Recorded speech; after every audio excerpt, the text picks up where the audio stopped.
So talking about the whole love story thing, do you think in 20 years, we're going to be looking back and saying, are we going to be seeing the same thing of, oh, white lady marries Indian guy and, you know, she wears the churi and the bindi and the sindoor and the sari and it's all over social media and it's a big deal. Like, are we going to be seeing this in 20 years or is it going to be old news? What do you think?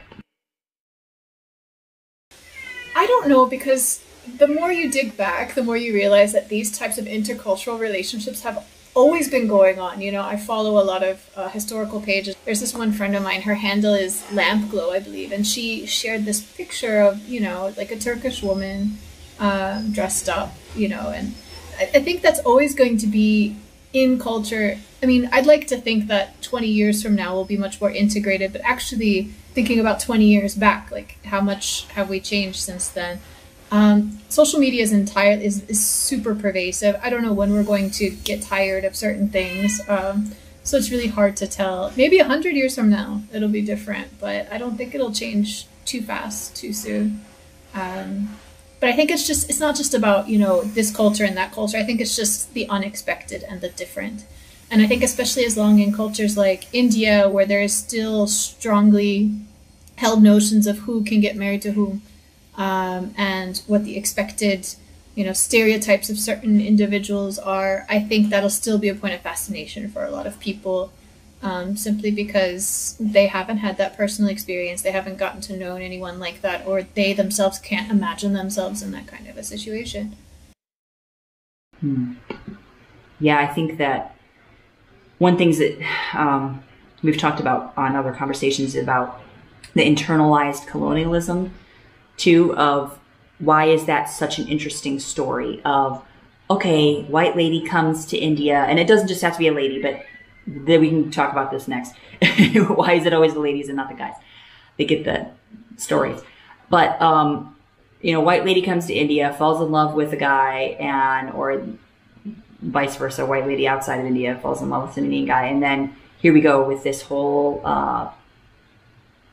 you know, interesting story of why is that so interesting? Whereas, you know, Korean lady comes to India and falls in love. Yes, that's interesting too. Or an Indian guy and a Thai girl in Bangkok meet and fall in love. Like, okay, great.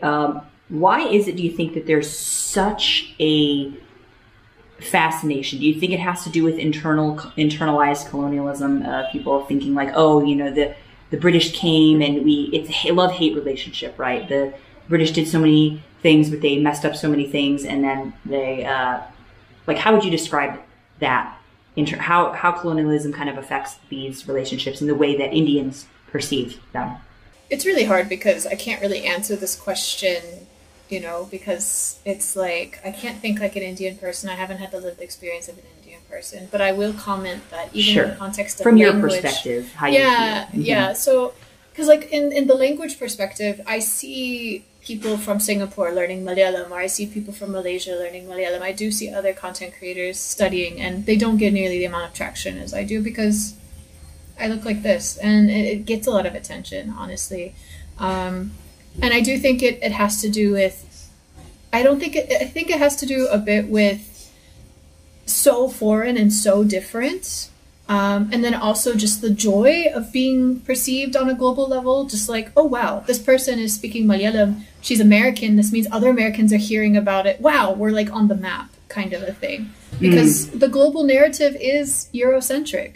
You know, the YouTube channels that we follow, the TV shows that we watch, the history that we learn in school, it's very much Eurocentric. Yes. So, of course, because the world operates on this Eurocentric mindset, if we see someone from the West being a proponent of a certain cause, suddenly it carries more weight because in general, we have that privilege of us carrying more weight in discussions around global, you know, contexts. And so coming back to the marriage question again, it's just, I think it's that, oh, okay, you know, we have this Western person that's married this Indian person. How are they going to make it work? I think that's the big question. Is like, oh, wow, they fell in love, they got married, but how are they going to make it work? And I think that fascination is there, especially for people who have grown up in different countries, you know, because it's just, it is very different and there's a lot in there. And it's like why we watch certain television shows. We're just like, well, this is different from my lived experience. I'm really curious about, is what's going to happen or how it's going to work out. Like, are they going to have a Hindu wedding? Are they going to have a traditional, Muslim wedding? Like, what are they going to do? And will the girl do this? Will the guy do this? And it just has a lot of questions, and it's just fascination, I think. Mm-hmm. Mm-hmm.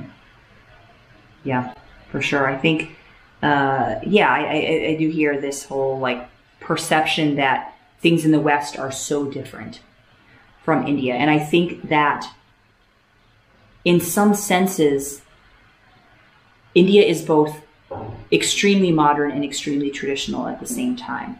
You see people who are, standing up for causes which we are still really stuck in the United States. And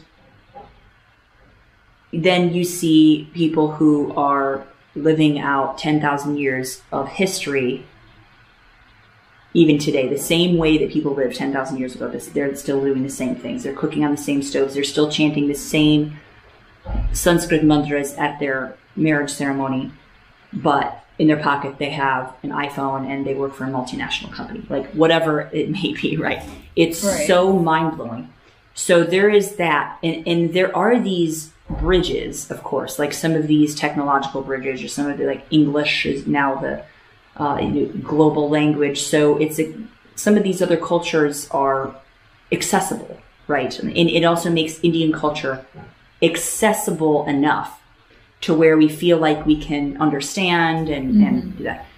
However, I find there is this protective layer over Indian culture that is held by the English language.